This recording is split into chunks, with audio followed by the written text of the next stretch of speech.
बातमीपत्राच्या सुरुवातीलाच बातमी आहे जरांगेंसंदर्भातली मोठी बातमी आहे। मराठा समाजाच्या विनंतीनंतर 6व्या दिवशी जरांगे पाटील हे उपचारास आता तयार झालेत। मनोज जरांगे पाटलांच्या उपोषणाच्या 6व्या दिवशी जरांगे पाटलांची तब्येत ही खरं तर अत्यंत खालावली होती आणि त्यांना अखेर सलाईन लावण्यात आलेला आहे।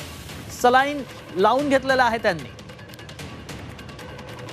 अधिक माहिती जाणून घेऊ, आमचे प्रतिनिधी नितेश महाजन सध्या आपल्या संपर्कात आहेत। नितेश, सध्या प्रकृती कशी आहे?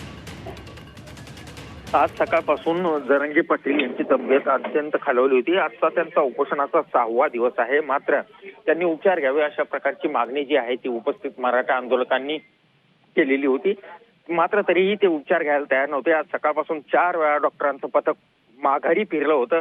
मात्र त्यानंतर संध्याकाळी जशी जशी मराठा आंदोलकांची गर्दी त्या ठिकाणी झाली आणि त्यांनी जरांगे पाटील यांनी उपचार घ्यावा आणि पाणी देखील प्यावा अशा प्रकारची विनंती केली।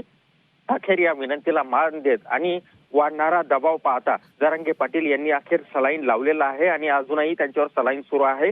याशिवाय त्यांनी आज पाणी सुद्धा पिलेलं आहे। त्यामुळे सध्या त्यांची प्रकृती गंभीर जरी असली तरी चिंतातूर नाहीये। आता ते जे तब्येत त्यांची अगोदर होती त्यापेक्षा अधिकची चांगली तब्येत आता त्यांची होऊ लागलेली आहे। धन्यवाद नितेश, आपण दिलेल्या सविस्तर माहितीसाठी।